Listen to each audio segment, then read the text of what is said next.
lazima aje namba moja.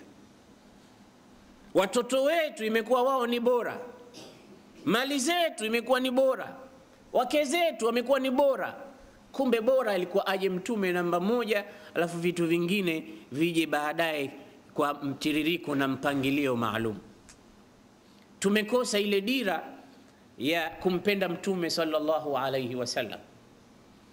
Kwa hiyo la yu'minu ahadukum, hawi na imani ya kweli mmoja wenu, hata akuna, mpaka mimi Muhammad niwe ahabba ilayhi, napendeza zaidi, manake awe ananipenda mimi zaidi, min walidihi wa waladihi wan nasi ajma'in, kuliko wanawe, kuliko wazazi wake, kuliko watu wote wengine. Sahaba walikuwa wanalitekeleza hili, sahaba walikuwa wanalifanya hili, na sio juu ya sahaba, ni juu ya kila Muislamu alitekeleze hilo, na awe mtume anapendeza zaidi kwake kuliko shakhsia ya mtu yoyote mwingine awai. Mmoja katika masahaba anaitwa Khubayb ibn Adi. Huyu sahaba ni mmoja katika masahaba waliopata mitihani mikubwa, walokamatwa na makafiri wakateswa kwa sababu ya imani yao ya kumfuata mtume. Kwa nini hawakufuata miungu ya masanamu? Kwa nini hawakufuata mizimu yao, wamemfuata Mungu mmoja na kumfuata mtume Muhammad? Ikawa sababu ya huyu bwana kuteswa sana, mpaka ilifika hadi akaambiwa arudi katika dini yake ya zamani, lakini alikataa. Wakamwambia, maadamu umekataa tutakuua, tena mbele ya watu, iwe fundisho kwa wengine wanaojifanya wanampenda mtume, kwamba na wao tukiwakamata tutawafanya kama tunavyokufanya wewe. Khubayb ibn Adi akawa tayari kuuawa, lakini asimuasi Mungu na mtume. Akachukuliwa katika sehemu ya Maka pale pembeni kidogo panaitwa Tan'im, kafungwa mikono na miguu, huku anateswa anwa'an min al'adhab. Mwisho alipokuwa yuko karibu kukatwa kichwa na kuuawa, akawaambia, irraaitum an tatrukuni an usalli rak'atayn faf'alu, ikiwa mnaweza kuniachia angalau nisali rakaa 2 tu, kabla an taqtuluni, kabla hamujaniua. Najua mnaniua, lakini nakuombeni ikiwa mtaweza nipeni nisali rakaa 2 tu, alafu baadaye mtafanya kazi yenu. Wale wakaona tumpe nafasi hiyo, wakamfungua minyororo walikuwa wamemfunga. Khubayb ibn Adi akaelekea katika musalla, akapiga rakaa 2 hafifu. Zilikuwa ni rakaa 2 nzito, lakini kwa maoni yake alikuwa anasema hizi ni rakaa 2 hafifu. Alipopiga salamu akasema, laula an tadhunnu anni ataltu as-salata jaz'an min al-maut lastakthartu min as-salah. Alipopiga salamu, ingesema ingelikuwa siogopi kwamba mtanidhania nasali sana na rakaa nimezifanya refu kwa sababu naogopa kufa, ingekuwa siogopi mtasema hivyo, ningesali zaidi ya nilivyosali. Lakini naogopa nikifanya sujudi refu mtasema anajitia anasali sana, naogopa kukatwa kichwa huyo, lakini ningesali kuliko hivi nilivyosali. Kisha baadaye akatoa salamu, wakamchukua wakaanza kumkata vinyama. Kabla ya kumua hakumkata kichwa tu, mara anakata kidole kidogo, mara anakata kidole cha mguu, mara anakata sikio kidogo, mara anakata mdomo, wanakata vipande. Alafu wanamuuliza, atuhibbu an yakuna Muhammadan makanaka wa anta najin? Wewe unajitia unampenda Muhammad, unaonaje adhabu unayoipata? Je, unapenda hii sehemu ambayo wewe upo sasa iwe badala yako aletwe Muhammad nawe uokoke na adhabu hii? Yani, je, unaonaje akureplace Muhammad katika adhabu hii, ili upate kwenda kupumzika na wanao na kuhitajia nyumbani kwako unahitajika, na utakuwa wewe huna tena adhabu kama hii? Atuhibbu an takuna najin? wa Muhammadun makanak, je Muhammad ndo yuko hapa, wewe uokoke, unaonaje? Akasema wallahi la uhibbu an akuna aminan fi ahli wa waladi wa Muhammadun yukhadhu bishauka, hakika sipendi niwe salama kwa watoto wangu, kwa ahli zangu, na huku Muhammad hata mwiba unamchoma, sitaki umchome huko aliko, achilieni mbali kuwa hapa, huko aliko huko, basi yukhadhu bishauka, mwiba kumchoma, sitaki umchome, mwacheni akae kwa salama, mwacheni awe katika neema, wala msimtaje kwa ubaya. Hii ni picha moja ambayo tumeichukua, ni madkhal ya kuingia katika somo letu la leo, vipi masahaba walivyokuwa kimpenda nani? Mtume sallallahu alaihi wasallam. Anasema mwiba kumchoma mtume, sitaki umchome, sio hivi mnavyonifanya.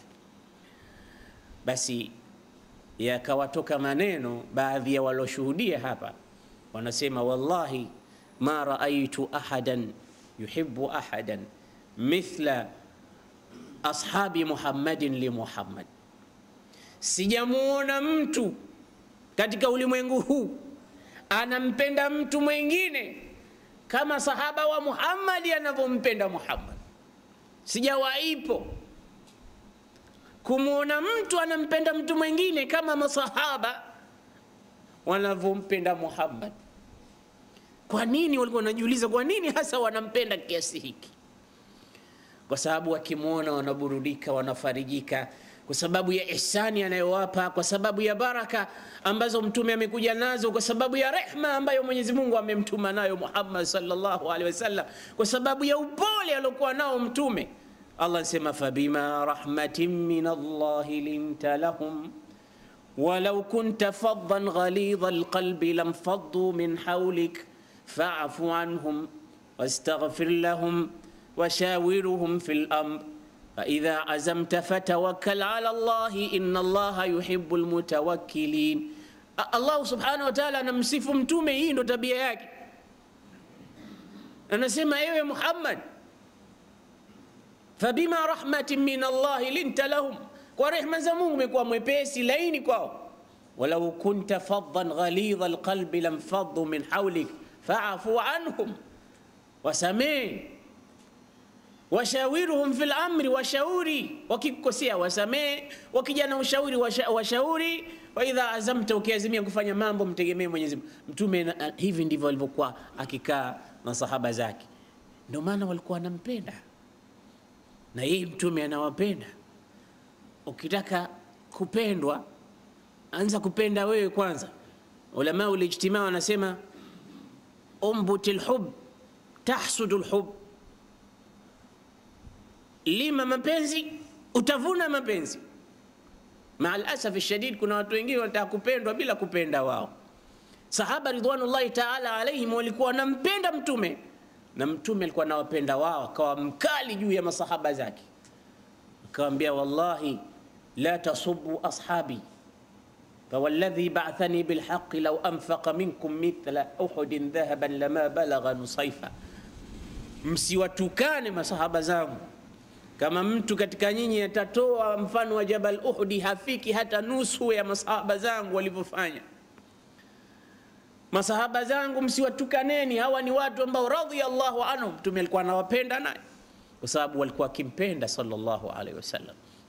Ndugu Waislamu, tutakuta kwamba sababu hii ya mapenzi ya sahaba ya kumpenda mtume wao ndio iliwapelekea wao wakawa yukbiluna ila alkhairat wa yudbiruna anir radhila, wanayafanya mambo ya khairi makubwa makubwa na mambo ya shari mengi wanayapa mgongo, wakawa katika mstari wa mbele, kwa sababu dafi'ul hubbi iliyokuwa katika nyoyo zao ndio iliyokuwa inawafanya wao wawe mstari wa mbele katika haya mapenzi. Daiman wa abadan, mahala popote pengine utayapata yanafanya maajabu.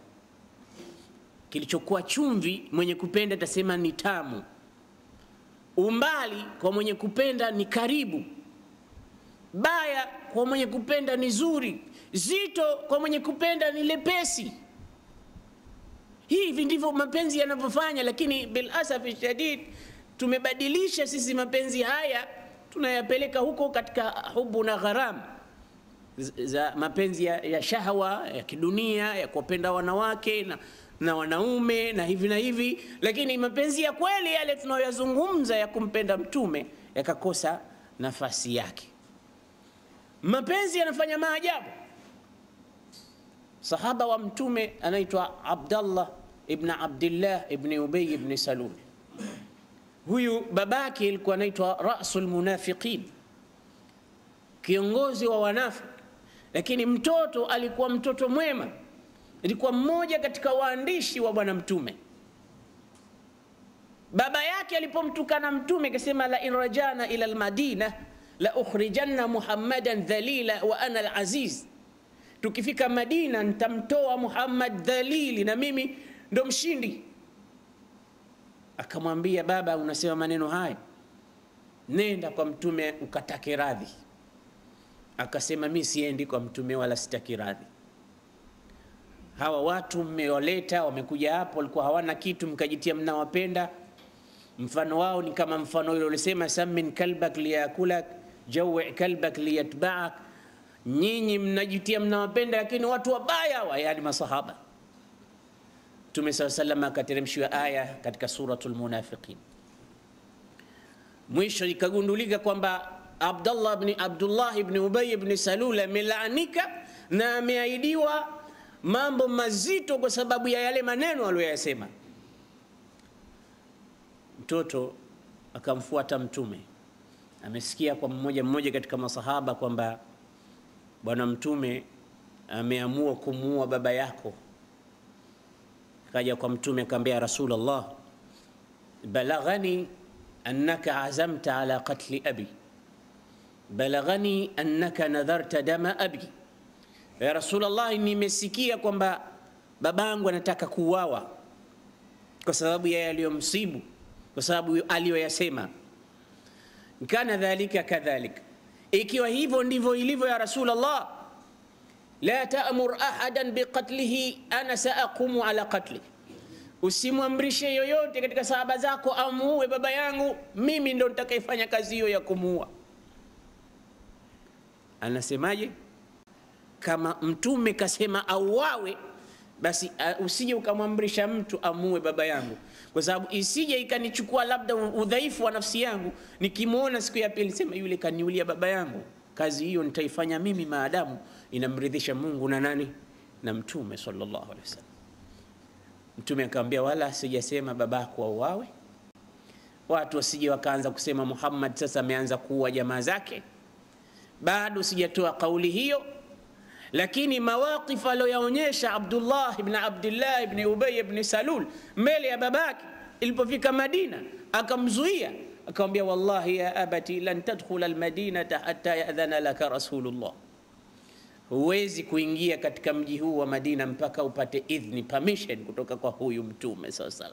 Yeye akikwambia uingie na ndio utaingia hapa, na yeye ndo anaeka milango anaifunga mbele ya baba yake.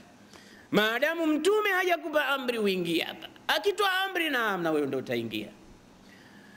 Hayo ni mapenzi ya kumpenda mtume sallallahu alaihi wasallam, ndio yalobadilisha. Hii ni imani ya kweli iliyosababishwa na mapenzi makubwa ya mtume sallallahu alaihi wasallam. Kwa mapenzi ndio dafi ya kumpeleka mtu mbele na kuyafanya mambo makubwa mazito yakawa mepesi kwake, kwa sababu tu anapenda na hajali kwa yale anayoambiwa, hata akipewa sifa zisizokuwepo. Tizama yule bwana alosifika kwa watu walikuwa kimuita mwenda wazimu. Anasema siku moja, ataqulun atazumuna anni majnun, mnadai kwamba mimi ni mwenda wazimu? Wala namwambia ndio. Akamwambia, zadakumullahu sihatan wa zadani Allahu jununan, naomba Mungu akuzidishieni siha na mimi anizidishie wenda wazimu, kama mnanifikiria mimi mwenda wazimu kwa kumpenda Leila. Kisha akasemaje?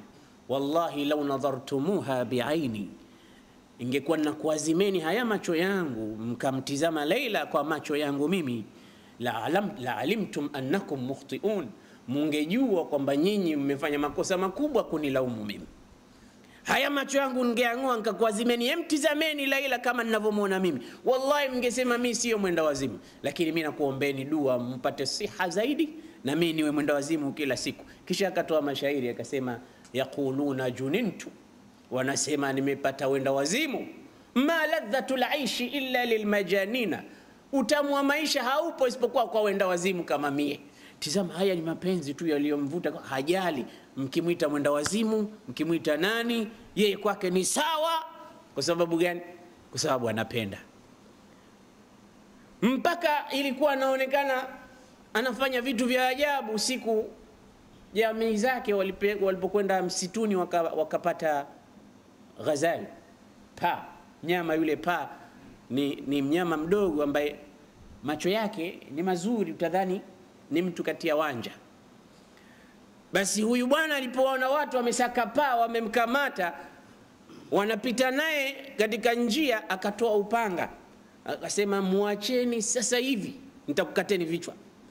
Ukauliza kwa nini? Akasema kwa sababu macho yake yamefanana na Leila wangu, na kama hamtomuacha na kukateni vichwa.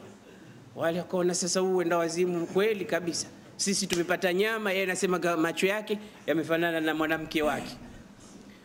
Mwisho wakaona wale kama hawakumwacha kweli watakatwa, wakamwachia. Walipomwachia akamkamata, kaenda naye hatua fulani, alafu akamweka chini, akamwambia nenda zako uko huru. Yule paa kahisi hasa kwamba huyu mtu amemtetea, akapiga hatua mbili tatu, paa akazunguka, akamtizama yule bwana majnun.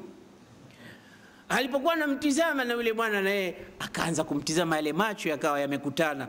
Akasema, ainaki ainaha, kweli macho yako kama macho yake Laila, wajiduki jiduha, na shingo yako kama shingo yake Laila, laula anna azma saqi minki raqiq, lakini tu mfupa wa muundi wako wa mguu ni mwembamba, wa Laila hauko mwembamba.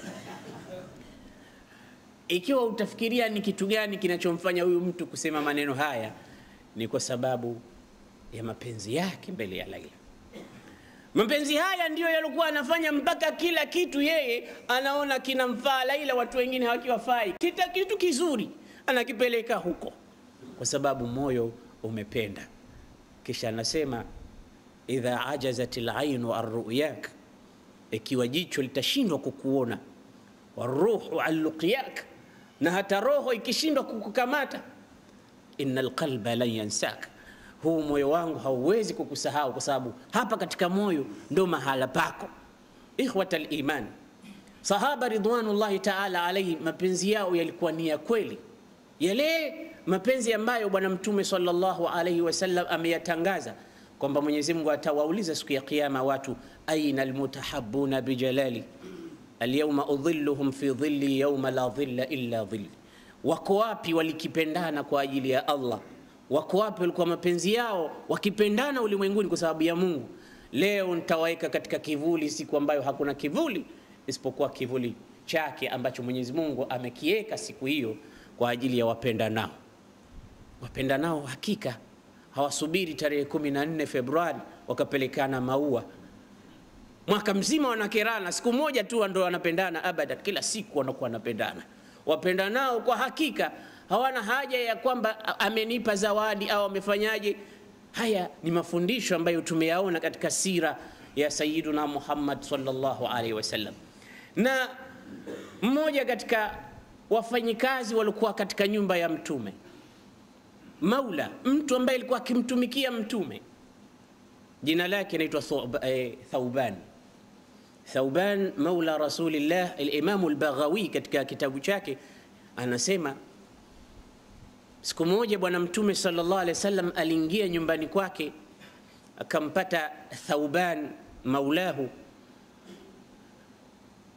Huyu bwana yuko katika jitimai, simanzi, huzuni, ngozi ya mwili wake imebadilika rangi. Mtume akauliza kumefiwa, akauliza nini kilichomfanya huyu bwana yuko katika hali kama hii, rangi yake sio ya kawaida, au labda mgonjwa anaumwa. Mtume ikabidi amuulize, ma bika ya Thauban, una nini ewe Thauban? mbona ngozi yako imebadilika, hali yako uso umesawijika, uko katika hali si ya kawaida, abika marad, unaumwa, abika waja, kuna mahala popote panakuuma? Akamwambia Rasulullah, ma bi maradun wala waja, siumwi, sina maradhi yoyote, lakini istawhashtu ank, lakini umekuwa mbali nami, nimepata wahsha shadida, nimekuwa ile loneliness, ule upweke, baada ya kwamba wewe umeghibu muda mrefu sikuoni. Nimewaza hapa nilipo sasa, nafikiria ikiwa ni hapa duniani umeondoka muda mchache sikuoni, hali yangu imekuwa hivi.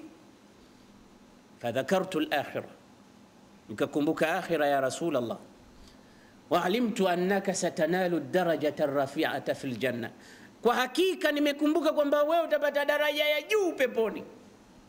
Huko peponi kipata daraja ya juu, bainama ana in dakhaltu al-janna, mimi kama Mungu atanijalia kuingia peponi, basi sitopata daraja, saakunu fi adna manzilati min manzilatik, daraja yangu itakuwa ndogo kuliko daraja yako hapo ikiwa nitaingia peponi. La, nimeingia motoni, lan araka ba'daha abada, ndo sitokuona tena. Sasa hilo ndo lilikuwa linaniliza hapa, niko peke yangu nalia. Ikiwa duniani hivi, je, akhira kama mimi na yeye tutakuwa mbali mbali, itakuwaje? Si nitakuwa napata shida mimi tu? Thauban analia huzuni kwa sababu ya Mtume sallallahu alaihi wasallam. Mtume sallallahu alaihi wasallam, zile aya zikamshukia, ومن يطع الله والرسول فأولئك مع الذين أنعم الله عليهم من النبيين والصديقين والشهداء والصالحين وحسن أولئك رفيقا.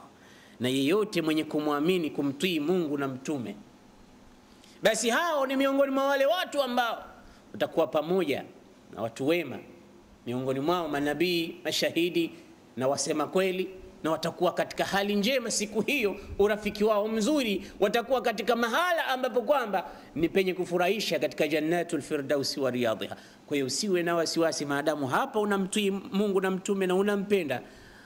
Almar'u ma'a man ahabba yawm alqiyama, mtu atakuwa pamoja na mpenzi wake siku ya kiyama. Mwingine alikuja akamuuliza, ya Rasulullah, mata saa, kiyama ni lini? Akamwambia, madha a'adadta lisaa, umeandaa nini kwa ajili ya kiyama? Akasema, ya Rasulullah, ma a'adadtu laha kathira salawat wala kathira ibadat. Ya Rasulullah, sikuandaa sala nyingi za sunna wala ibada nyingine zozote zile, ghaira annani uhibbu Allah wa rasulah, isipokuwa mimi nampenda Mungu na mtume wake. Mtume akasema, abshir fa anta ma'a man ahbabta yawm alqiyama, bishara njema, wewe utakuwa pamoja na yule umpendaye siku ya kiyama. Sahaba wakaendelea kuonyesha mfano juu ya mapenzi yao ya kumpenda mtume sallallahu alaihi wasallam. Thauban akaambiwa, usiwe na wasiwasi, kama kweli unampenda Mungu na mtume wake unampenda, utakuwa pamoja nao siku ya kiyama. Wanachuoni wa history wanasema katika vita vya Uhud kulitokea msiba mkubwa haujawahi kutokea, wa mtu kuwakosa afradu min ailatihi, wanafika 6 mpaka 7. Mama mmoja watoto wake 4 walifariki, walipata shahada, walikufa mashahidi katika vita vya Uhud. Kisha mume wake, kisha baba yake, na kisha kaka yake. Watu wote hao wamekufa kwa siku moja. Watu wakasema, ama leo fulani atakuwa amefikwa na msiba. Sasa watu wakitoka vitani kule wanakwenda kule kutoa habari tu, fulani istushhid, fulani istushhid, abshir, baba yako kisha kuwa shahidi. Sasa wanaanza, tutamwambia vipi huyu, tumwanze vipi? Watoto wake 4 wamefariki, baba yake na mumewe na kaka yake. Sasa watu walipokuwa wanakuja majumbani, yeye yuko njiani, anauliza swala la kwanza, anauliza, akhbiruni madha fa'ala Rasulullah, nielezeni vipi mtume hali yake. Kumwambia, kutila abuka, baba yako ameuawa. Kumwambia, akhbiruni madha fa'ala Rasulullah, mtume vipi? Kumwambia, akhuk, na kaka yako pia, wa zawjuk, na mumeo. Baada nasema, akhbiruni madha fa'ala Rasulullah, watoto wako wameuawa wote 4, Asema mimi nataka mniambie na mtume vipi? Wakasema la zala fi qaid alhaya, yuko hai mtume bado anaruzukiwa. Akasema basi kama yuko hai nionyesheni nimuone, usije ikawa mnaniondoshia hofu tu. Wakamuonyesha huyu mtume, akasema ya Rasulullah, kullu musibatin ba'daka jalal, msiba wowote anaopata mtu baada ya kwamba wewe uko hai basi ni rahisi, ni mwepesi. Maadamu wewe uko hai basi kila kitu kimekuwa chepesi. Alhub, mapenzi ya kweli. Watu hawa leo wakizungumzwa katika historia tunaona kama ni kubahatisha, tunaona kama ni hadithi ambazo zimetungwa tuna watu kwa ajili ya kuwapeleka watu usingizi uondoke, au watu kuwatisha wapate kumpenda mtume. Hii ni mifano ya kweli kabisa ambayo la ghubara alai imetokea, na mifano mingine zaidi inakuja. Bwana Mtume sallallahu alaihi wasallam alipotoka Makka kwenda Madina,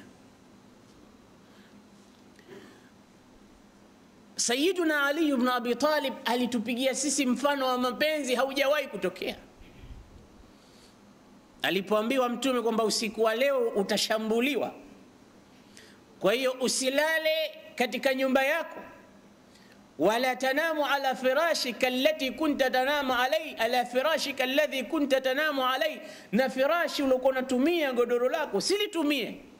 Inna laylata laylatul hujum, usiku wa leo ni usiku wa mashambulizi. Kwa hiyo ondoka, makafiri wameshapanga kwamba wakuvamie biqiyadati Abi Jahl, na wanakuja usiku na vijana wamechaguliwa na panga kali. Kwa hiyo ondoka Muhammad. Usiku ule Mtume sallallahu alayhi wasallam akamwambia Ali ibn Abi Talib, ya Ali, je, utakubali kulala katika godoro langu usiku wa leo? Utakubali kukaa katika nyumba yangu ambayo nimepewa habari na Mola wangu kwamba nyumba hii inavamiwa usiku wa leo? Kwa hiyo wewe kaa wewe katika nyumba hiyo. Tulete imagination tu, tuwe mtu na babake. Baba anamwambia mwanawe, leo usiku nimesikia kuna watu wanakuja katika hii nyumba, wana aina za silaha nzito nzito na wanataka kuniua mimi. Kwa hiyo bedroom yangu leo nakuachia wewe mwanangu, itabidi wewe unisaidie. Lala wewe katika hii nyumba, uone kivumbi kitakachokuwa hapo. Wewe baba una akili, lakini ina maana waniue mimi wewe uokoke? Kama ulikuwa unipendi umenizalia nini basi? Lakini Mtume sallallahu alayhi wasallam anamwambia Ali, je, utasemaje? Ali akamwambia Rasulullah, niko tayari mimi kulala, waje waniue mimi lakini wewe upone. Ndio ulama usira wanasema awwalu fidaiyin fil Islam, mwenye kujitoa muhanga nambari moja katika Uislamu alikuwa Ali ibn Abi Talib, kwa sababu aliuhatarisha uhai wake na maisha yake tu kwa sababu Mtume sallallahu alaihi wasallam aokoke. Akaamua yeye kulala usiku katika nyumba ya Mtume, tena kalala katika, akajifunika na nguo aliyokuwa anajifunika Mtume, hasa manake watu wadhanie kwamba ndo yeye hasa, lakini Mtume huyo ameondoka. Haya yalikuwa ni mapenzi makubwa ya kuhiari mtu kufa lakini mtu mwingine apone. Leo mtu atakwambia nakupenda sana, lakini kufa kwa ajili yako siwezi, nafsi yangu mimi naipenda zaidi kuliko wewe. Sahaba walikuwa wanampenda zaidi Mtume hata kuliko nafsi zao. Saidna Umar alipokuwa anasema nakupenda ya Rasulullah, lakini nafsi yangu naipenda sana kuliko wewe, akamwambia bado hujanipenda. Basi baada ya muda Umar akaona kweli sasa ninampenda Mtume kuliko kujipenda mwenyewe, akaenda akampa habari, akamwambia Rasulullah, sasa hivi nakupenda kuliko ninavyoipenda nafsi yangu. Mtume akisema alana ya Umar, sasa imefika mahali pake imani ewe Umar. Hebu tujiulize nafsi zetu, je, tunampenda Mtume kuliko sisi wenyewe tunavyojipenda? Tujiulize nafsi zetu, tunampenda Mtume kuliko roho zetu? Tuko tayari kwamba Mtume sallallahu alayhi wasallam mapenzi yetu yote iwe ni sababu ya sisi kujitolea muhanga kwa sababu ya yeye aendelee na rahma zake ziendelee, utajo wake uendelee, na tumnusuru kwa njia moja au nyingine? Ndio maana unawaona Waislamu mahala popote katika ulimwengu, likitokea lolote wako tayari kufa kwa ajili ya mtume wao Muhammad sallallahu alaihi wasallam. Hii inaonyesha wazi bado mapenzi ya watu wa Muhammad kumpenda Muhammad yapo. Watu sasa hivi ulimwenguni wamelitambua hilo. Ndio maana makafiri hufanya majaribio,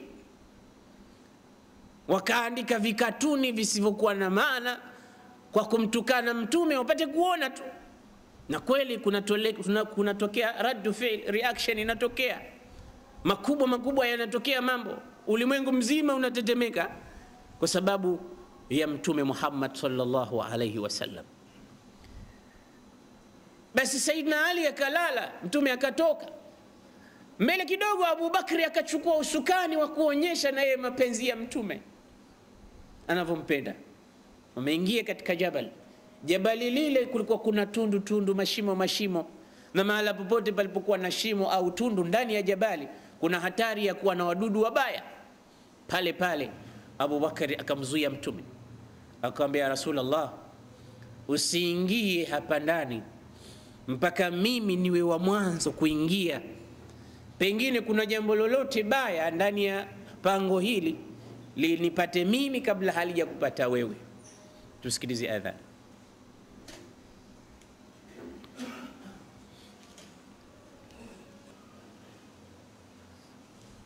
Watukufu wa Islam, Abu Bakr as-Siddiq radhiyallahu ta'ala anhu wa arda, akaingia yeye kwanza katika shimo, katika pango lile, kwa maana kwamba ikiwa kuna hatari yoyote basi imsibu yeye kabla haijamsibu mtume sallallahu alaihi wasallam. Na hii ikionyesha jambo, basi inaonyesha mapenzi makubwa ya Abu Bakar alivyokuwa anampenda mtume sallallahu alaihi wasallam, kwa sababu unapojitolea udhurike wewe lakini yule umpendaye asidhuriki, unakuwa umefika katika ile level ya mapenzi ya hali ya juu. Mwenye kusema anasema, inna akhaka alhaqa man kana ma'ak.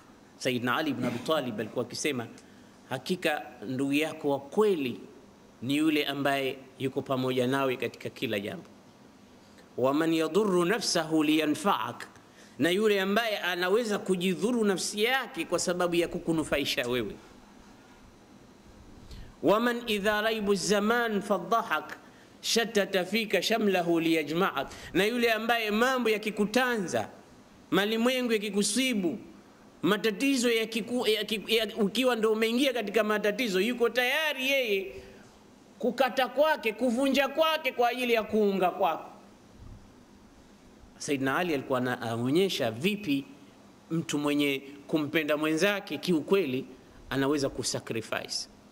Ndio Imam Shafi katika abiyati refu kidogo anazungumza jambo hilo kwa kina kirefu, anasema, idha almar'u la yalqaka illa takallufan fada'ahu wa la tukthir alayhi ta'assufa fa fi an-nasi ibdalun wa fi tarki raha wa fi al-qalbi sabrun lilhabibi walau jafa la kullu man tahwahu yahwaka qalbuhu wa la kullu man qad sayfaytahu laka qad safa idha lam yakun safwu al-widadi tabi'a fala khayra fi al-hubb yadhi'u takallufa ولا خير في خل يخون خليله ويلقاه من بعد المودة بالجفا وينكر عيشا قد تقدم عهده وينكر حبا وينشر سرا كان بالأمس في خفا سلام على الدنيا إذا لم يكن بها صديق وفي يصدق الوعد منصفا. Imam Shafi anasema ikiwa mtu hana moyo, katika moyo wake hakuna sifa, idha lam yakun safu alwidadi tabi'at, usafu wa moyo, mapenzi ya kweli hayapo, mtu ukimkaribia, ukimkimbilia, yeye anakukimbia. Ukimnyoshea mikono, yeye anaipiga mikono yako. Ukimkamata ili upate kumuokoa, yeye anakusukuma ili aanguke. Maana kila ukijaribu wewe kuwa karibu na yeye zaidi, na yeye anatafuta njia za kuwa mbali nawe. Nasema idha almar'u la yalqaka illa takallufan fada'hu, achana naye, mwache. wala tukthir alayhi taasufa, usikithirishe asafu nyingi. Fa fi nnasi bidalun, wapo watu wengine, badilisha. Wa fi tarki rahatun, na kuacha kukereka na kukerwa utapata raha na utapumzika. Wa fil qalbi sabrun lilhabibi wa injafa, na katika moyo unapaswa uwe na subra ya kweli, lakini kwa mtu mwenye kupenda, habibi, mpenzi wa kweli, uwe na subra. Wa injafa, hata kama atafanya tabia ambayo si nzuri ya kukukata, ya kukukosea, lakini maadamu ni mpenzi wako, kuwa na subra naye. La kullu man tahwahu yahwaka qalbuhu, sio kila unalolipenda au kila unayempenda na yeye anakupenda. Mwingine unampenda yeye anakuchukia.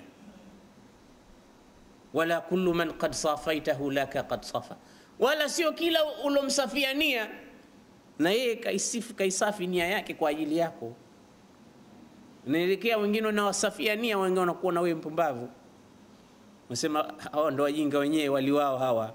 Kwa hiyo la kullu man qad safaitahu laka qad safa. Idha lam yakun safu alwidadi tabi'a fala khaira fil hubbi yadhi'u takallufa. Hakuna mapenzi yaliokuwa mabaya kama yenye taklifu kama hizi.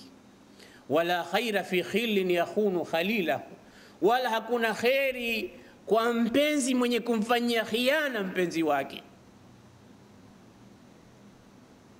Wayalqahu min ba'di almawaddati biljafa, wala hakuna khairi kwa mtu ambaye anamlipa maovu mpenzi wake.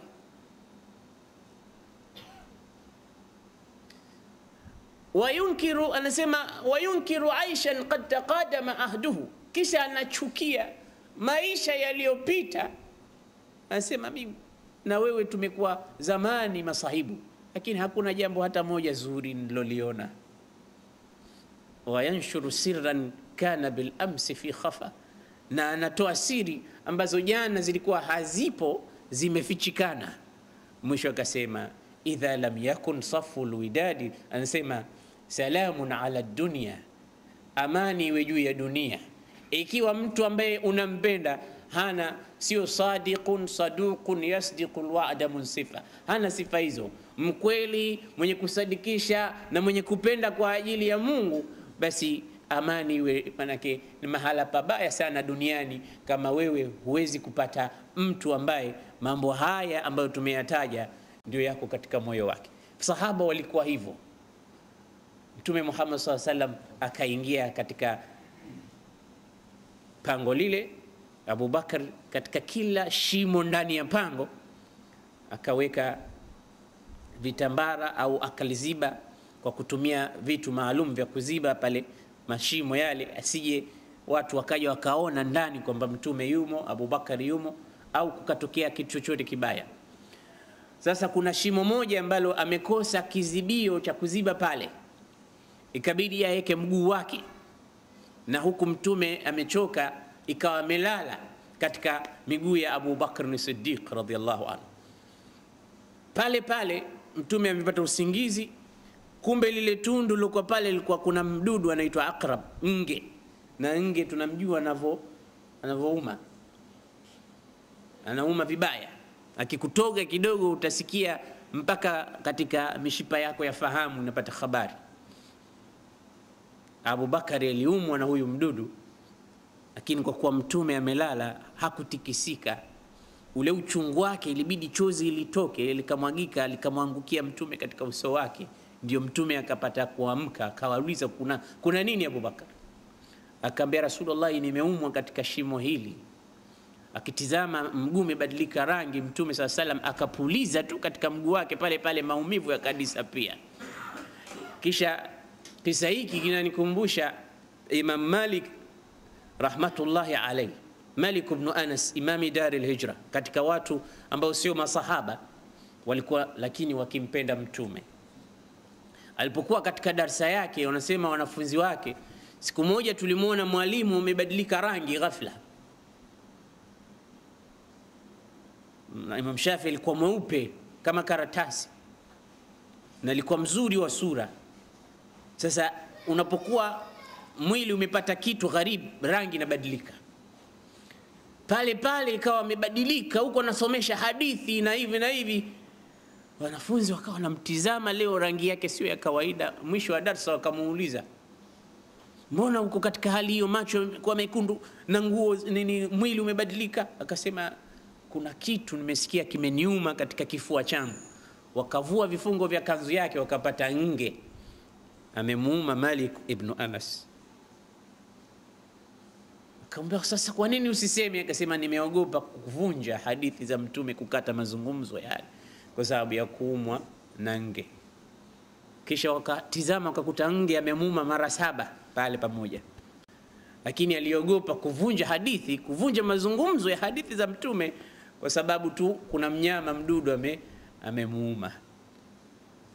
Mungu amwendee radhi. Abu Bakr as-Siddiq akamwamsha Mtume kwa machozi.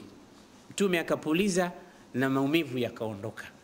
Mfano mwingine katika hijra ya Mtume sallallahu alaihi wasallam, kuonyesha mapenzi ya sahaba zake kwa Mtume. Kule Madina kulikuwa kuna watu wanaitwa Ansar, na hawa nao walikuwa na mapenzi ya aina yake kwa Mtume. Hawa walionyesha namna gani walikuwa wanampenda Mtume hata kabla hawajamuona. Mara nyingine unaweza kupenda bila ya kuona. Na anasema, wal udhunu ta'shaqu qabla al-ayn ahyana. Hawa washairi wanasema mara nyingine sikio linapenda kabla ya jicho. Na hivi ndivyo ilivyokuwa kwa Ansar. Walikuwa nasikia tu habari za Mtume sallallahu alaihi wasallam, Mtume hivi, Mtume hivi, Mtume vile, Mtume vile, basi wakawa wanampenda kwa yale mazungumzo yanayokuja. Je, watu hawa wakimuona hasa Mtume itakuwaje? Basi siku hiyo walikuwa wanamsubiri kwa hamu. Kila asubuhi wanatoka katika barabara zile za kutoka Maka kuja Madina, wanatizama kwa mbali yuko wapi. Inafika jioni hawajamuona, wanarudi majumbani mwao, wanalala. Asubuhi wanarudi tena, yuko wapi? Mpaka siku walipokuwa Mtume ndo anaingia, Mungu amejalia aingie zake Madina. Myahudi mmoja yuko juu ya mtende, akamwambia, ya ahlal Madina, hadha jaddukum, huyo mheshimiwa wenu mlikuwa mnamsubiri anakuja. Wanamuona Muhammad anakuja. Basi watu wakawa ni wenye kutoka, watoto, wanawake, waume, wazee, huku wanaimba mashairi, tala albadru alaina, ni kuonyesha upendo walikuwa umefugika katika nyoyo zao, sasa hivi umetoka kwa kumuona Mtume sallallahu alaihi wasallam. Tizama kuja kwake Madina, mapenzi yalizidi kutoka Ansar. Pale Quba alikuja mwanachuoni mmoja wa kibani Israeli anaitwa Abdullah ibn Salam, na huyu alikuwa anajua Taurat na Injili. Aliposikia Mtume amekuja Madina, akataka kwenda kumuuliza baadhi ya maswali, kwa sababu amesikia kwamba anadai utume kama wanavyosema. Amesikia anataja habari za Musa na wengine waliopita, na hao ndo ahbarul yahud, ndo wanachuoni wa Mayahudi. Kwa hiyo ana mambo mengi anayajua. Sasa huyo mtu kama muongo anadai tu utume au nini, nitajua. Yeye alikuwa Madina, Abdullah ibn Salam. Akamwambia mwanawe, niandalie nguo zangu, sasa nataka kutoka, nasikia Muhammad ambaye anadai utume yuko Quba. Na Quba ni kijiji kiko mbali na pale msikitini kwa Mtume kama maili 2 tu. Akaondoka akaenda zake. Alipouona tu uso wa Mtume hakuuliza suala hata moja. Mwanawe anamtizama, baba mbona huulizi? Akamwambia, yabni, laisa hadha biwajhi kadhab, huu uso huu sio uso wa mtu muongo. Maswali yote yamekwisha. Hakuuliza suala hata moja. Mtume sallallahu alaihi wasallam kwa shauku kubwa ya Ansari ambao walikuwa wanamsubiri kwa hamu, kila mmoja ilikuwa ameshafungua milango ya moyo wake kabla milango ya nyumba yake, wanasubiri kuja kwa Mtume, na kila mmoja alikuwa na hamu Mtume ashukie katika nyumba yake. Basi watu wanamkokota yule ngamia wa Mtume, ya Rasulullah, njoo nyumbani kwangu, nyumba yangu ina nafasi, ya Rasulullah, shukia kwangu. Wala Mtume alikuwa anawaambia, da'u naqa fa innaha ma'mura, huyo ngamia muacheni, ameamrishwa huyo, ana mahala pake anapokwenda. Basi watu wakawa kila mmoja anaona bahati hii ya huyu mgeni mheshimiwa kama huyu itamshukia nani? Kila mmoja anataraji mgeni huyu ashukie katika nyumba yake. Ngamia anakwenda mpaka akafika katika mbele ya nyumba ya sahaba wake anaitwa Khalid ibn Zaid, au maarufu wake anaitwa Abu Ayyub al-Ansari. Kapiga magoti pale ngamia wa Mtume sallallahu alaihi wasallam. Mtume hajashuka, ngamia akanyanyuka akaenda mbele. Baadaye akarudi tena pale pale akapiga magoti pale. Hapo Mtume sallallahu alaihi wasallam akashuka. Abu Ayyub al-Ansari akaona ugeni huu wa kwangu mie, akachukua mizigo ya Mtume. Utadhani amebeba dunia nzima kwa furaha. Leo mimi ndo nimechaguliwa, ngamia huyu kaamrishwa kuja kukaa katika nyumba yangu, mimi ndo nani? Mwenyeji wa Mtume sallallahu alaihi wasallam. Abu Ayyub al-Ansari alikuwa na nyumba yake ina ghorofa, yani ilikuwa na sehemu ya juu na chini. Kaambia Rasulullah, sisi tumekutengea mahala pako pa kukaa juu, mimi na mke wangu tutakaa chini huko. Mtume akasema la, mimi niache hapa chini, wewe kaa juu. Abu Ayyub akawa itakuwaje mimi niwe juu ya Mtume? Haiwezekani. Lakini kapewa amri, wewe nenda zako juu, mimi niko hapa chini. Kwa sababu gani? Nasema watu wanakuja, wamesikia Mtume amekuja, kila mmoja anakuja ziara. Mtu alikuwa hamjui Mtume, sasa anakuja kumuona, ugeni. Zuwari wa Mtume wakawa ni wengi. Sasa ukipanda juu huko itakuwa tabu. Wageni wengi hapa, wanatoka wanaingia, wanakuja wanaingia, mimi niache hapa. Sasa ikiwa anapika chakula, Abu Ayyub al-Ansari anamletea Mtume sallallahu alaihi wasallam chakula kile. Mtume anakula, alafu anawabakishia wao, wanagombania na mkewe pale mahali alipoweka vidole vyake Mtume sallallahu alaihi wasallam, na wao wanachukua pale pale kwa ajili ya kupata baraka ya mgeni huyu. Na unaonaje mgeni mwenyewe akiwa ni Mtume sallallahu alaihi wasallam? Chakula kikitoka kwa Mtume na wao wanaangalia pale mahali ambapo Mtume amekamata, na wao wanakamata pale kupata baraka. Yatabarakuna, wanatafuta baraka kutoka kwa Mtume sallallahu alaihi wasallam. Baada siku moja walimpikia Mtume chakula, ndani kulikuwa kuna kitunguu. Mtume hajala kile chakula, akakirudisha vile vile. Basi Abu Ayyub alisikia huzuni kubwa. Mbona hajala Rasulullah, au hapendi chakula hiki? Kabidi umuulize. Sasa maana umekiweka kile chakula, anatafuta Mtume, tonge lake leo kaanzia wapi? Mbona hatuoni mahali pana athari yoyote? Tutabaruku. Chakula kiko vile vile. Ukamuuliza ya Rasulullah, akaambia kuna kitunguu, kuna mti ambao si upendi, thaum, na mimi ni mtu ninaongea unaji, kuna viumbe watakatifu, kuna watu. Mtume sallallahu alaihi wasallam alikuwa ni msafi wa ghaya, hapendi hata kusikia mtu anasema kuna harufu mbaya inatoka kutoka kwako. Alikuwa halipendi hilo. Na mara nyingine akizungumza na watu, akimwona, alikuwa anamuona baadhi ya mtu meno yake yamekuwa rangi manjano. Rangi manjano kwa maana hakupiga mswaki. Bwana Mtume alikuwa hamwambii wewe kapige mswaki, alikuwa anamwambia ma lakum ta'tunani, mnani nyie mnanijia na baadhi yenu hajapiga mswaki, yani kapigeni mswaki. Yani anawaamrisha wote kwa jamaa. Anapenda asikilikana harufu nzuri tu, hapendi kusikika kwamba kuna harufu mbaya kutoka kwake. Basi akasema mimi ninazungumza na viumbe kama malaika, ninazungumza na watu wageni mashuhuri wanakuja.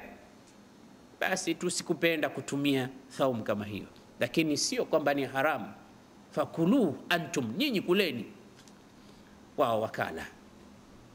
Tizama, baada ya muda sasa Abu Ayyub wamelala usiku, lakini bado moyo wake haumpi kwamba itakuwaje mimi na mke wangu tuko juu, Mtume yuko chini. Akamuuliza mke wangu, hivi wewe umeridhika awe Mtume yuko chini yetu, sisi tuko juu? Akaambia sasa mwenyewe ndo amekubali, itakuwaje? Akamwambia la, mimi lazima kesho nitamwambia hii ghorofa hii haitufai sisi, kwa sababu tunakuwa baina wahyin wa rasulillah, tunakuwa juu kuna wahi alafu sisi alafu chini mtume.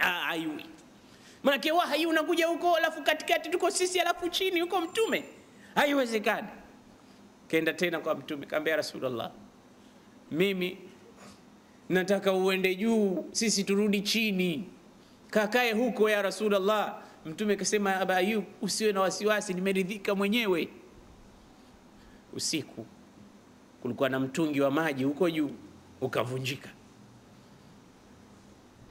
Mwanzo mwenyewe alikuwa na hofu, asema, ya Rasulullah, idha taharaktu, ninapotembea huko juu, tanathara alghubaru alayka faadhak, mavumbi yanatukutika juu ya kichwa chako, inakuudhi ya Rasulullah. Mwendo wetu huko unapotembea hivi, mavumbi yote yanakuangukia wewe ya Rasulullah. Sasa ule mtungi ule ulipovunjika, maji yakawa yanaanza kudondoka. Watu wenyewe maskini, lakini umaskini wao wanataka kumfaidisha mtume afurahi. Yeye na mkewe ikabidi wanapiga deki usiku kucha. Tena wanasema, tulikuwa tunapigia deki na nguo moja hatuna isipokuwa hiyo hiyo, ilikuwa ndo bedsheet yetu, tukaichana chana, tunafuta maji li alla yasila almau ila rasulillah, ili maji yasifike kwa mtume akamuudhi. Wote wameingia kazini, si mume wala si mke. Leo wewe piga deki na mkeo uonekane na utambiwa bushoki. Na haya yote walikuwa wanafanya yasimfike mtume sallallahu alaihi wasallam, maudhi. Sayyidina Abu Ayyub al-Ansari mwisho akashuka chini kaambia, Rasulullah, inni akrahu an akuna a'la minka, mimi nachukia niwe juu yako na wewe uwe huku chini ya Rasulullah. Mimi siwezi tena, itabidi wewe uende juu. Mpaka mtume ikabidi apande juu. Akapanda juu Sayyidina Muhammad, ile tabaka ya juu, wao na mkewe wakarudi zao chini. Ndugu wa Islam, mifano ya masahaba juu ya mapenzi ya kumpenda mtume wao ni mengi, na laitani tutakuwa tunamzungumza kila sahaba kwa mapenzi alokuwa anayaonyesha kwa mtume sallallahu alaihi wasallam, hatuwezi kumaliza. Lakini tunachukua tabakat, nubdha, muktatafat katika mapenzi ya hawa masahaba. Mtizame Sayyidina Bilal ibn Rabah al-Habashi. Huyu bwana ambaye katika wale watu ambao walimwamini mtume sallallahu alaihi wasallam mwanzo kabisa, na wakawa wanamnusuru, na wakawa wanafanya yote kwa ajili ya kumfanya mtume awe na furaha tu, awe amewaridhia, wakitumika wanatumika kwa ajili ya mtume. Siku moja watu wanawafanyia istihzai, Bilali, Suhaibi, Abdullah ibn Mas'ud na wenzake wanatembea wamevaa shuka tu, juu hakuna kitu chochote, wamejistiri na jasho linawatoka, watu mafukara. Makafiri wanamuuliza, ya Muhammad, ala yu'dhika rihu haula, ya Muhammad, ina maana husikii harufu mbaya ya majasho yao hawa? Halafu hawa ndo watu natuambia eti sisi tuje tuamini tuwe pamoja nao tukisali rakaa sala zile za kufunga sala na zile safu za sala msikitini.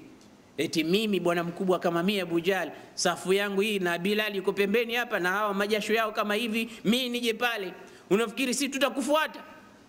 Inabidi wafukuze hao kwanza kama unatutaka sisi tuje tuslimu.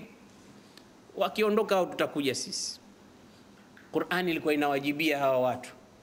Mwenyezi Mungu Subhanahu wa Ta'ala anamwambia mtume wake, wasbir nafsaka ma'al ladhina yad'una rabbahum bilghadati wal ashi yuriduna wajhahu wa la ta'du 'aynaka anhum turidu zinata alhayati ad-dunya.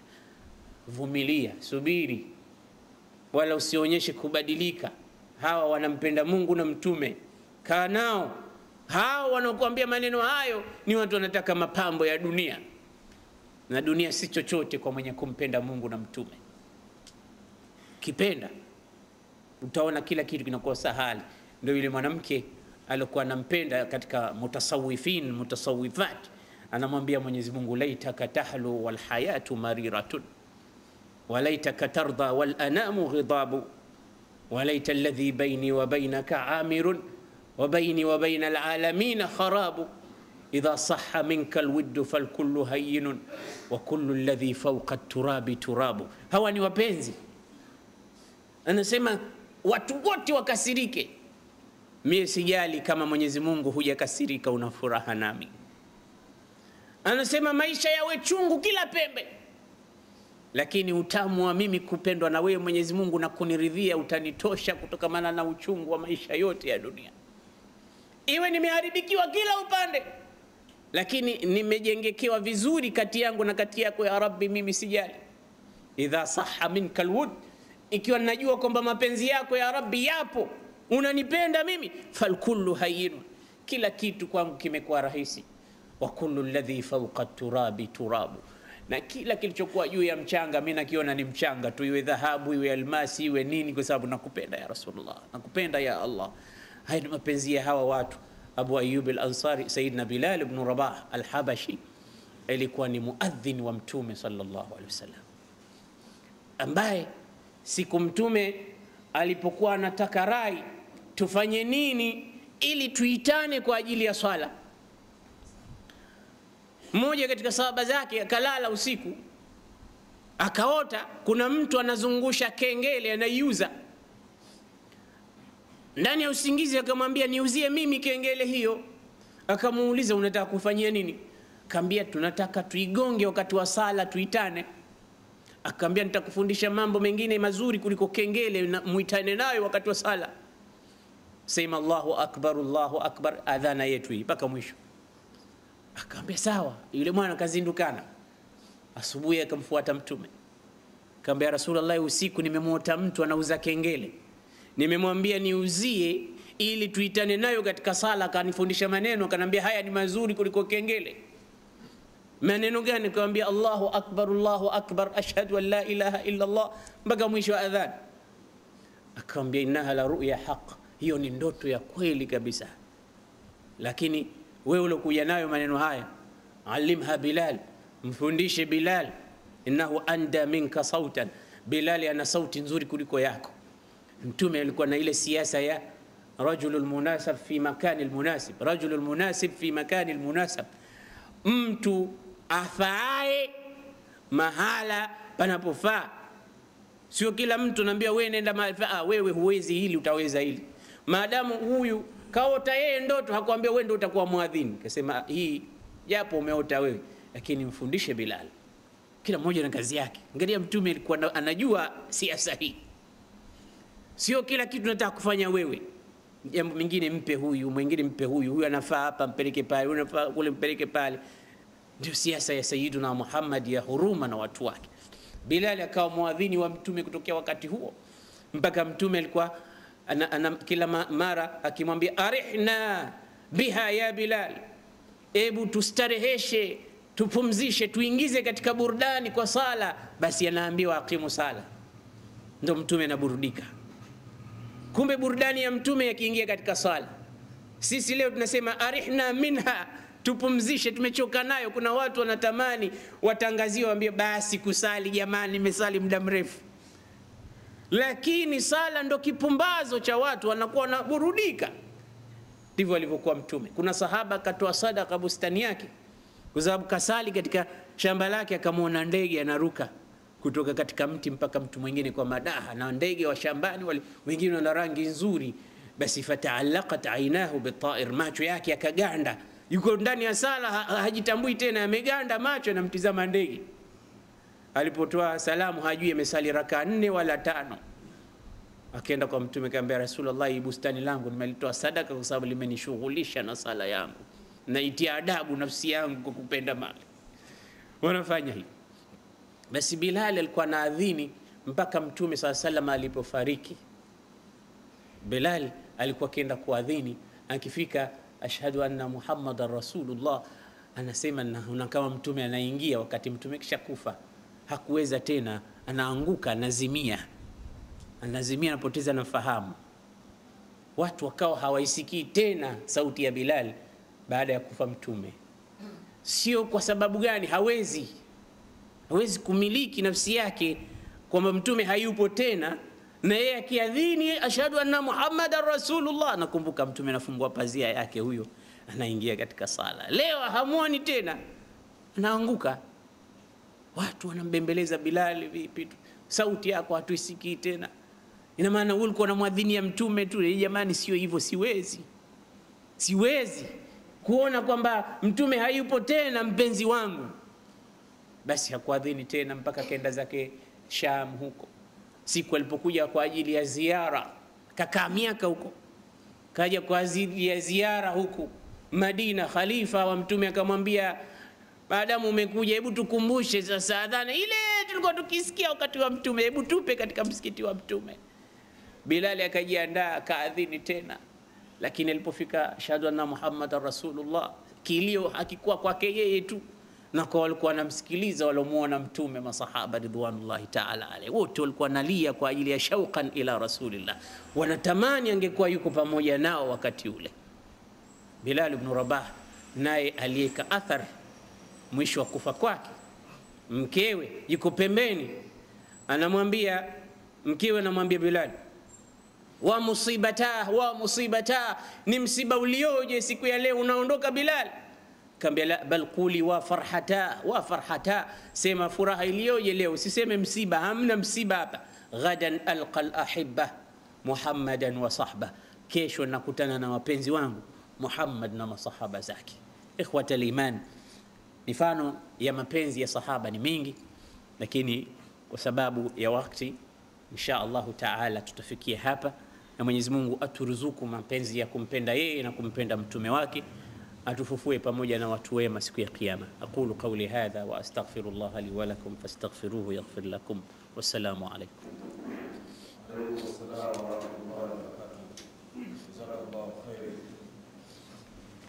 Inshallah nafikiri ujumbe wa Sheikh Omar umetufikia na mikono yetu. Ndugu Islam,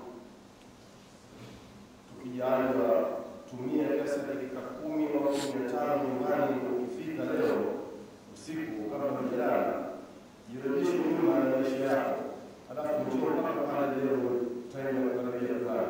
Itizame unampenda Mtume Muhammad sallallahu alaihi wasallam, umuoneshe mapenzi yako kwa Mtume, na Mtume kumpenda ni kumfuata kwa vitendo alivyokuwa kufundisha. Hapo ndio kuonesha mapenzi ya Mtume Muhammad sallallahu alaihi wasallam. Mtume hakuwa uongo, hakuwa msengenyaji, hakuwa mwizi, hakuwa ghafili, hakuwa mfitinishaji, hakuwa na ubaya wa aina yoyote. Mtume alifundisha mema yafuate na mabaya yaache. Basi jirudi ujiulize wewe unampenda Mtume Muhammad sallallahu alaihi wasallam. Tukiendelea inshallah, tuna kipindi chetu cha masuala matatu. Baada ya haya masuala tutasoma dua ya kufunga muhadhara wetu siku ya leo, na inshallah katika hili swala moja la maisha ya Bilal nataka kukumbushia Sheikh Nuruddin Muhammad atakuja mmoja baada ya haya matatizo ya leo yakishaondoka, ameniahidi hivi, na alisema atakapokuja inshallah hii habari ya maisha ya Sayyidina Bilal ni Rabah, ni nani, alikuwa vipi, hii ni mada ambayo kusudia kuzungumza hapa sasa. Kwa hiyo inshallah tumuombeeni Mungu amsahilishie matatizo yanayonayo kwake aweze kuja inshallah. Ni masuala yetu matatu. Kwa hiyo masuala ya pamoja. Assalamu alaykum wa Salam. Ili mada ya kwenda Mtume sasa ni mada ndefu sana, ni uwanja mpana sana. Wengi kwenye maisha yetu katika mwezi huu wanazungumzia kumpenda Mtume akumswalia sana, lakini uwanja huu ni mkubwa sana, mpana sana. Kwa mfano kama alivyosema Sheikh Abdul, namna kumpenda Mtume ni kupata vile vitendo vyake, namna alikuwa akivaa, namna alikuwa akila, namna alikuwa akitembea, sawa. Halafu Mwenyezi Mungu kaleta aya anasema kuntum khayra ummatin ukhrijat lin-nas ta'muruna bil ma'ruf wa tanhauna 'anil munkar wa tu'minuna billah. Huu ni umma bora umetolewa kwa ajili ya watu, kwa ajili ya watu wengi, kukatiza mabaya, kukatiza kuamrisha mema na kukatiza mabaya. Kwa hivyo sasa wewe katika umma wetu sisi wangapi tunafanya kazi hii ya dawa ambayo Mtume sasa amefanya na masahaba wamefanya vile vile wote, kazi hii ya dawa, au sio? Na hii ni muhimu sana. Kwa hivyo hii amri imekuja kwamba watu wote ni wajibu sisi kufanya kazi. Wengi wameridhika na kuswali, wengine wameridhika na sunna basi kuswali au basi, lakini kazi ya wajibu kama hii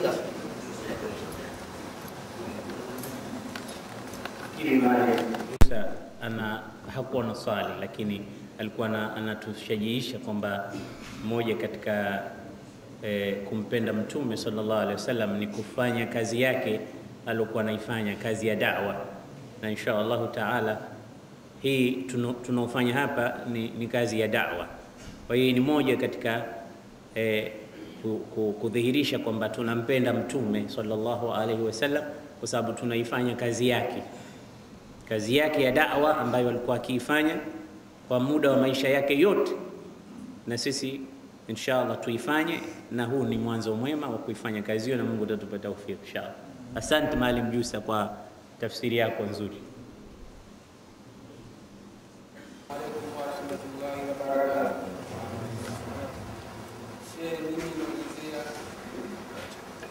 Kama mimi ni rafiki yako, kamwambia nimesikitika nikaswali mtana mzee, akanambia mimi mamza leo siambie wala mimi sio Muislamu, na akataja jina lake kama Paulo au John, na baadaye kwa siku chache nikamkuta msikitini na kuswali.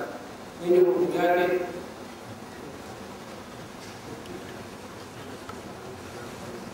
Anasema kamwambia rafiki yake ndio tukasali, kaambia mimi sio Muislamu na mimi jina langu Paulo, alafu baadaye anasema akaenda akamuona msikitini anasali. Nini hukumu yake? Nadhani swali hili liko nje ya mada, sababu tunazungumza kuhusu kumsifu au kumpenda Mtume sallallahu alaihi wasallam, lakini tu tunataka tutanabaishe kwamba mashekhe na ulama wametukataza juu ya kufanya maskhara juu ya dini na kufanyia maskhara juu ya mambo makubwa ya dini kama sala na imani, na jambo lolote ambalo Muislamu anatakiwa kuwa serious nalo basi ni dini yake. Na kuna watu wamekufuru kwa sababu tu ya kufanya maskhara, kuifanyia dini, na bali yeyote ambaye atafanyia maskhara Qur'ani au kumfanyia maskhara bwana Mtume sallallahu alaihi wasallam, kwa sababu tumezungumzia kumpenda Mtume, ukafanya maskhara wewe Muislamu na Mtume sallallahu alaihi wasallam na dini yake, basi ulama wanatuambia utahukumiwa kama wewe ni kafiri, kwa sababu umeifanyia istihzai Qur'ani au umemfanyia istihzai bwana Mtume au umefanyia istihzai chochote kile katika nguzo za Kiislamu ambazo ni 5. Kwa hiyo lazima Muislamu awe makini na yale anayoyasema kutoka katika kinywa chake. Sio kila jambo unalifanyia maskhara tu. Mambo ya swala, ya ibada, ya dini hayahitaji maskhara, na unaweza kutoka wewe katika dini na kutoka katika imani kwa sababu tu ya maskhara yako katika vitu vikubwa kama hivi. Kwa hiyo tunawahusia watu wasifanye maskhara katika mambo ya dini. Swali.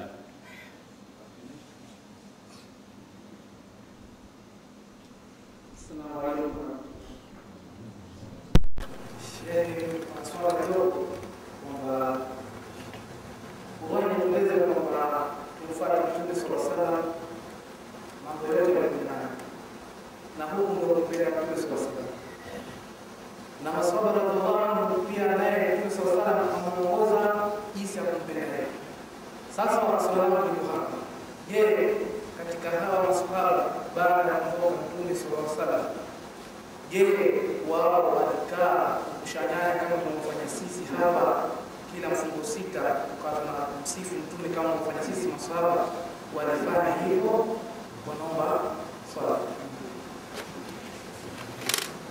Kwanza katika mafundisho ya Mtume sallallahu alaihi wasallam ambayo amefundisha hatuwezi kuyafuata yote, tujitahidi tu kuyafuata yote, na mwenyewe alikuwa anasema idha adhamtukum bi shay'in fa'atu bihi ala qadri istita'atikum, na kuamrisheni kitu chochote fanyeni kwa kadri ya uwezo wenu, fanyeni kwa kadri ya uwezo wenu.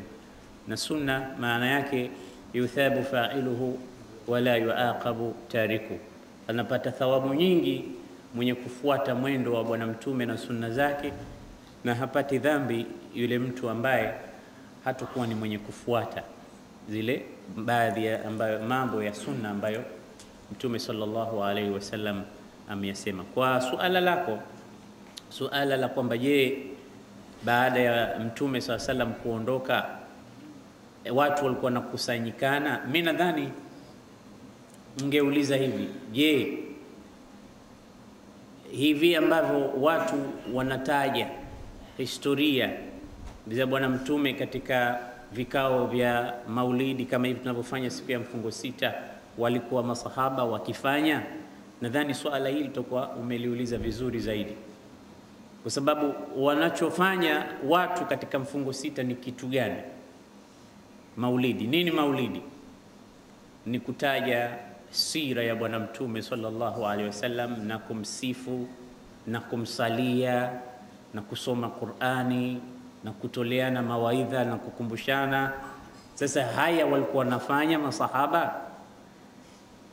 Kama walikuwa wanafanya na sisi tunafanya, kama walikuwa hawafanyi, ndio nafikiri ndio ilikuwa swala muhimu kuliuliza. Bila shaka walikuwa wanafanya, kwa sababu walikuwa wanafundishana mtume alikuwaje, wanasifiana. Hasa kuna milango, viungo kimoja kimoja vya mtume alikuwa akivisifu. Uso wake ilikuwa kadha, pua yake ilikuwa kadha, na sisi tumejua mtume alivyo kutokana na sahaba walivyokuwa wanamtaja mtume sallallahu alaihi wasallam wasfu wake. Aqnal anf, alikuwa na pua imenyanyuka, alikuwa si mrefu si mfupi, alikuwaje? Hizi zote ni wasfu, na ndio ambayo watu katika maulidi wanayasema, kana rasulullah kadha kadha kadha kadha kadha. Nasaba yake mtume, nani amemlea, nani amemzaa, nani amemnyonyesha, nani amefanyaje, zote hizi ni mambo ya wajibu kwa Waislamu kuyajua. Kitu muhimu nadhani katika suala, je, walikuwa wakifanya haya ambayo sisi tunayafanya au walikuwa hawayafanya? 100% walikuwa wanayafanya, na zaidi kama ni mashairi, walikuwepo washairi kutokea hapo, kina Ka'b ibn Zuhair walikuwa na kasida ya banat suad fa qalbi al-yawma matbulu, walikuwa na msifu mtume, inna rasulallahi la nurun yustada'u bihi muhannadun min sayfillahi maslulu. Huyu sahaba Ka'b ibn Zuhair anasema hakika mtume sallallahu alaihi wasallam ni nuru ambayo watu wanaona mwangaza wake, na ni upanga miongoni mwa panga za Mwenyezi Mungu zenye kuondosha udhia. Walikuwa nayasema haya mbele ya mtume sallallahu alaihi wasallam. Ni mashairi ndo haya leo ambayo watu wanayasema kumsifu mtume sallallahu alaihi. Kina Abdullah ibn Rawaha, kina Hassan ibn Thabit na wengine wengi katika masahaba. Ulama asira wameweka idadi, kuna masahaba zaidi ya 100 walimsifu mtume sallallahu alaihi wasallam kwa njia mbalimbali. Na maulidi leo wapo watu wanafanya kwa njia mbalimbali. Wapo wanaosoma kitabu cha Barzanji, wapo wanaosoma kitabu cha Sumtu Durar, wapo wanaosoma vitabu vinginevyo ambavyo tunavijua na vingine hatuvijui. Wapo wanaokaa kufanya mhadhara kama hii. Hii ni moja katika maulidi ya kuadhimisha. Wapo wanaokaa wakasomesha historia, wapo wanaofanya mambo mengine yoyote, lakini alimradi tu ipate kuonekana kwamba yuadhimuna sha'aira ad-din, wanaadhimisha yale mambo ambayo katika dini ni makubwa. Na hakuna jambo kubwa zaidi katika dini kama huyu mtume wa Mungu ambaye Mwenyezi Mungu amemleta. Mwenyezi sema innama ana rahmatun muhdat,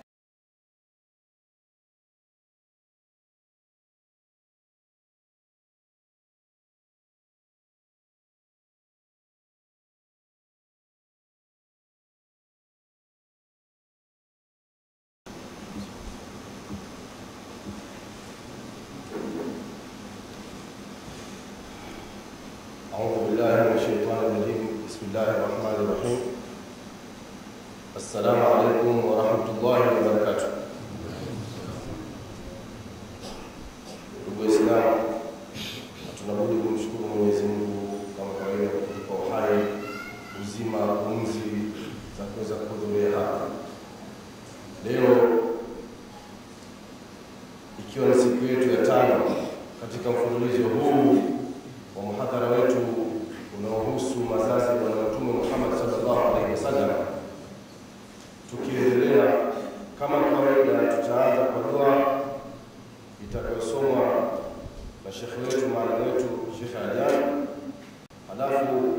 tutaendelea na Qur'an tukufu itakayosomwa na wanafunzi Salim Ahmada, na baadaye baada ya kusoma Qur'an tukufu tutaendelea na mhadhara wetu kama ulivyopangwa inshallah.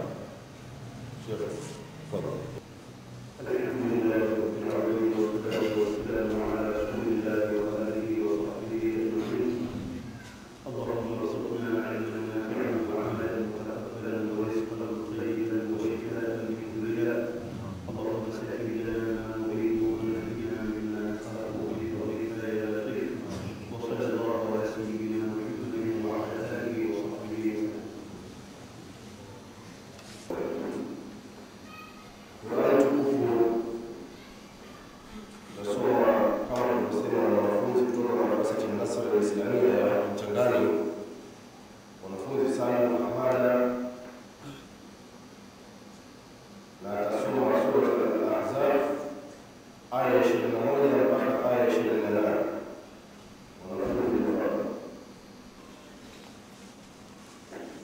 أعوذ بالله من الشيطان الرجيم. بسم الله الرحمن الرحيم. ولما رأى المؤمنون الأحزاب قالوا هذا ما وعدنا الله ورسوله وصدق الله ورسوله وما زادهم إلا إيمانا وتسليما. من المؤمنين رجال صدقوا ما عاهدوا الله عليه فمنهم من قضى نحبه ومنهم من ينتظر وما بدلوا تبديلا.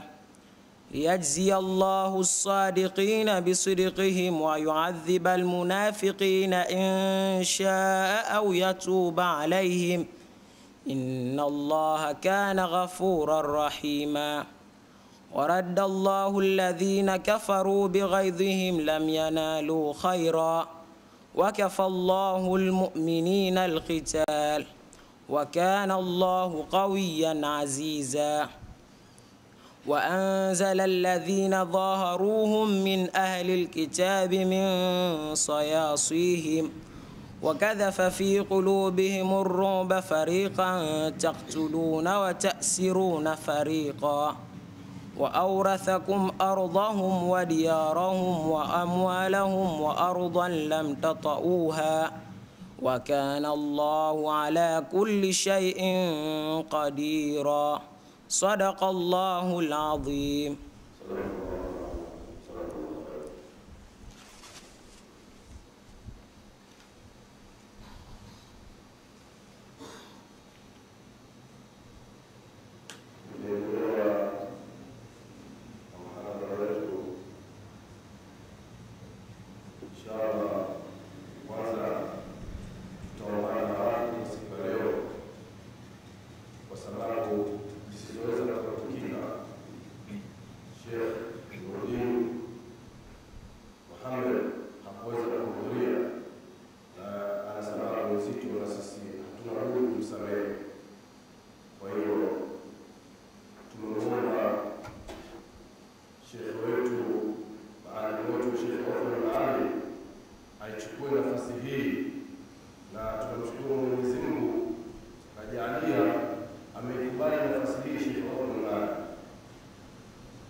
السلام عليكم ورحمة الله وبركاته.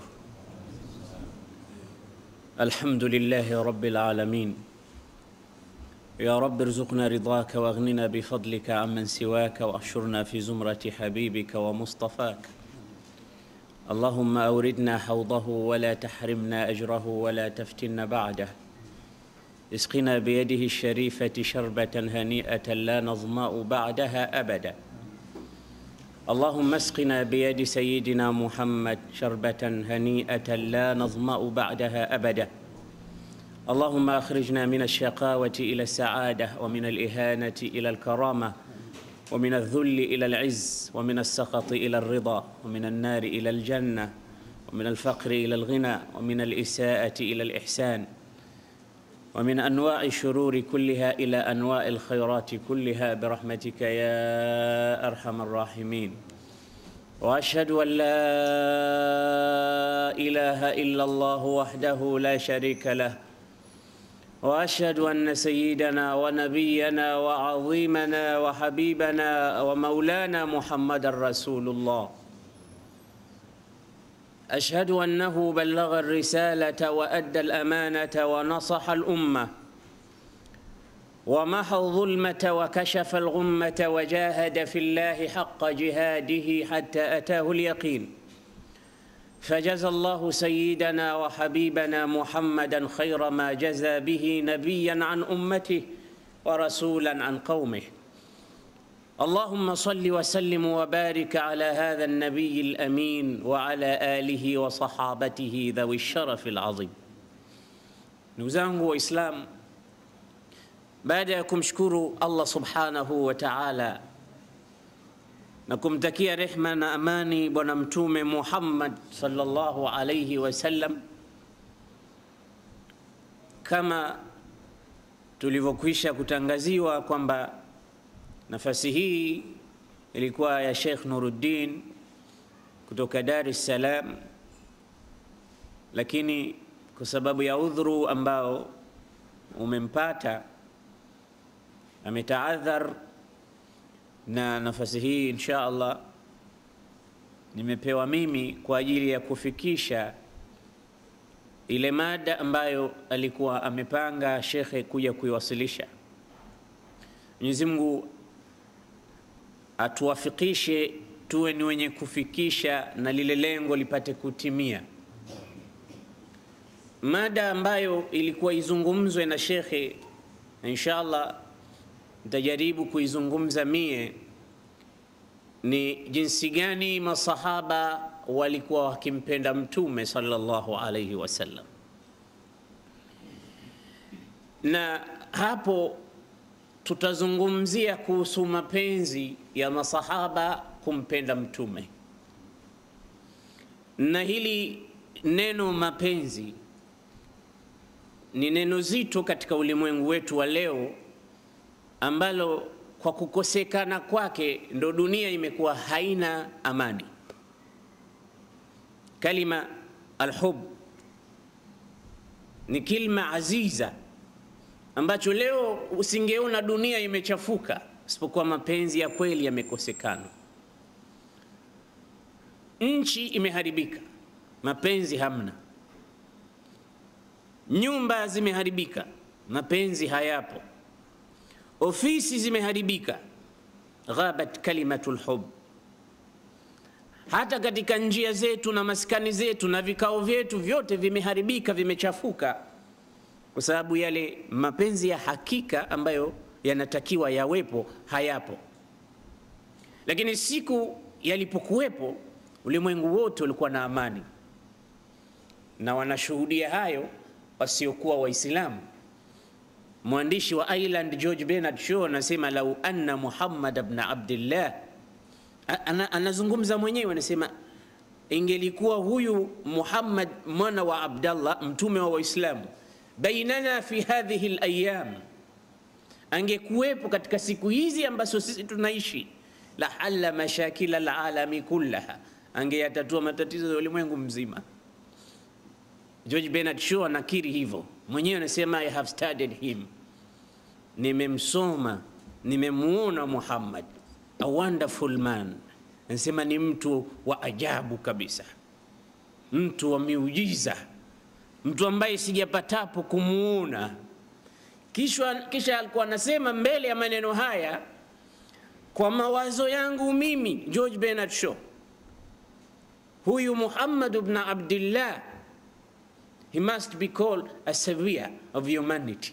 Yeye ndo ana haki ya kuitwa mwokozi wa wanadamu. Yeye ndo ana haki ya kuambiwa yeye ndo savior, mwokozi wa watu, kwa sababu wamemuona. Ingekuwa huyu anaitwa Abubakar au Ali, ungesema ni Muislamu anamfagilia mtume wake, lakini George Bernard Shaw ameishi katika karne ya 19, huko anamzungumza nani? Muhammad ibn Abdullah. Ni kwa sababu tu hili neno alhub ameliona kati yake na masahaba zake ridwanullahi ta'ala alayhim.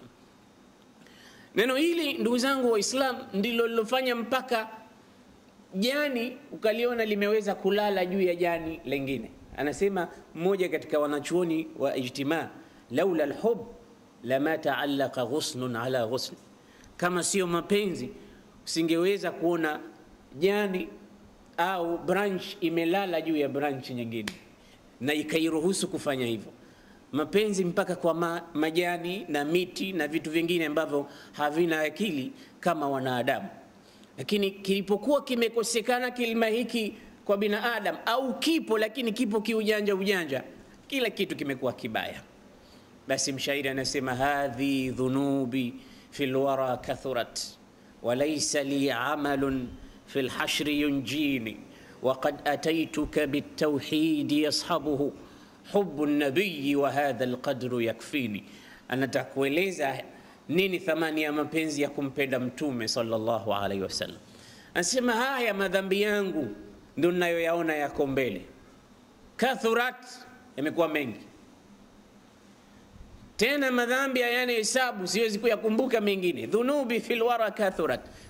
Kisha nasema walaysa li amal, na sina mimi amali yoyote ambayo naweza kuringia kwamba fil hashri yunjini, itakwenda kuniokoa kesho amama al-mahshar, siku ya kiyama.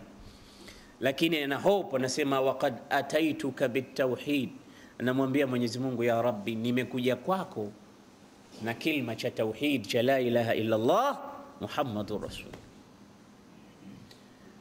Waqad ataituka bitawhid yashabuhu hubbu an-nabiy, hii tauhidi yangu iko pamoja na kumpenda kwangu mtume sallallahu alaihi wasallam. Wa hadha al-qadru yakfini, na kiwango hiki kinitoshe na kitanitosha kwa sababu nampenda Mungu na mtume. Kwa ajili hiyo basi sahaba ridwanullahi ta'ala alaihim, tutawaeleza baadhi ya masahaba vipi walivyokuwa wakimpenda mtume sallallahu alaihi wasallam. Mapenzi ni kitu ambacho kinatoka katika moyo wa mtu,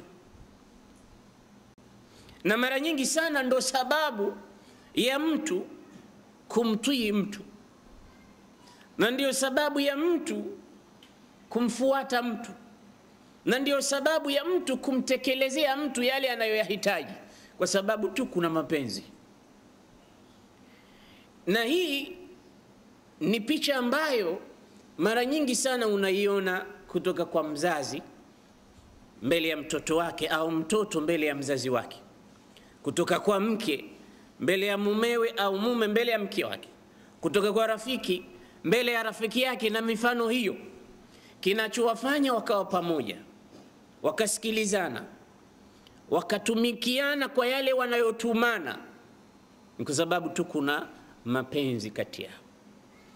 Akiwa naye anafurahika, akiwa hanaye anahuzunika, na maneno anayoyasema mbele yake ni maneno mazuri ya kutia tamaa, ya kufurahisha, sio ya kuchukiza. Kwa hiyo kwa kadri ya vile unavyopenda ndo kadri ya ukaribu unavyokuwepo, na kadri ya vile unavyochukia ndo kadri ya ule umbali unapatikana. Ndo wenye kusema kasema, biqadri alhub yakunu alqurb, kwa kiwango cha mapenzi utakachotoa ndo ule ukaribu unaupata. Wa biqadri alwidad yakunu alimdad, na kwa kiwango cha yale mapenzi unayoyatoa ndo mtu anaweza kukumiminia kila kile ambacho kinaweza kuhitajika. Kwa lengo la kuzungumza mapenzi kwa kweli ni kitu kikubwa ambacho leo kimekosekana, ndio maana tunakuwa wavivu labda wa sala, tunakuwa wavivu wa funga, tunakuwa wavivu wa darsa, tunakuwa wavivu wa kusoma Qur'an, tunakuwa wavivu wa kutekeleza matekelezo mengi ya kidini, kwa sababu mapenzi hayapo. Bilhub kullu shay'in yahun, kwa sababu ya kupenda kila jambo zito linakuwa jepesi. Ndio maana mwenye kusema akasema ajaban, ni ajabu kwa yule ambaye kwamba anadai anampenda Mwenyezi Mungu. Anasema kaifa ta'sul ilaha wa tudhhiru hubbahu, ta'sul ilaha wa tudhhiru hubbahu, unamaasi Mungu alafu unadai kama unampenda. La umri hadha min alfi'ali shani'u law kana hubbuka sadiqan la ata'tahu innal muhibba liman yuhibbu muti'u. Ingelikuwa kweli unampenda usinge maasi, kwa sababu mpenzi kwa anayempenda huwa ni mwenye kutekeleza yale ambayo anatakiwa ayatekeleze. Ndio neno hili tukasema lina maana kubwa, lina thamani kubwa, na vile vile lina leta athari kubwa kama lipo jambo la mapenzi kati ya mtu na yule ampendaye. Sikwambii kati ya wewe na mtume wako ambaye amekutoa katika kiza akakupeleka katika nuru. Tutapiga baadhi ya mifano ambayo masahaba ridwanullahi ta'ala alaihim ni wengi sana waliokuwa wamempenda mtume, na history imetuelezea, tarikhi imesajili mawaqif jalila kutoka kwa masahaba waliokuwa wakimpenda sana mtume sallallahu alaihi wasallam, na wakufanya hivyo kwa ria. Walikuwa wanatekeleza, hii ni ibada, kumpenda mtume sallallahu alaihi wasallam ni ibada. Kwani vipi utatekeleza wewe amri zake na amri za Mwenyezi Mungu kama huna mapenzi pale? Allah anasema walladhina amanu ashaddu hubban lillah, na wale ambao wanamwamini Mwenyezi Mungu mapenzi yao makubwa ni kwa Mwenyezi Mungu, na kumpenda Mungu ndo kumpenda mtume, na kumpenda mtume ndo kumpenda Mwenyezi Mungu subhanahu wa ta'ala. Kwa hiyo ilikuwa ni moja katika njia za ibada kuu wao kumpenda mtume wao. Mtume alisema siku moja, la yu'minu ahadukum hatta akuna ahabba ilayhi min walidihi wa waladihi wannasi ajma'in, hawi na imani ya kweli mmoja wenu mpaka mimi mtume niwe napendeza zaidi kwake kuliko baba yake na watoto wake na watu wote wa ulimwengu mzima. Sasa jijue ndugu yangu Muislamu, kama ndani ya huu moyo wako mapenzi ya mwana ni makubwa kuliko mapenzi ya mtume, mapenzi ya mama na baba ni makubwa kuliko mapenzi ya Rasulullah. Mtume anasema imani yako bado haijakaa mahala pake.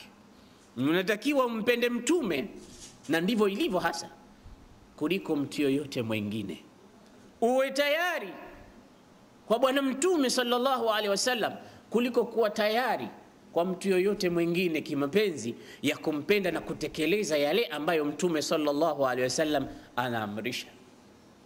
Hapa tukiitumia hadithi hii ambayo ni sahihi, imepokewa na Bukhari na Muslim, na tukiitupia jicho katika mujtamaa wa Waislamu wengi, tunajikuta kwamba hatunayo. Imekuwa wazazi wetu ni bora sana, haikuambiwa kwamba wao si bora, lakini ar-Rasul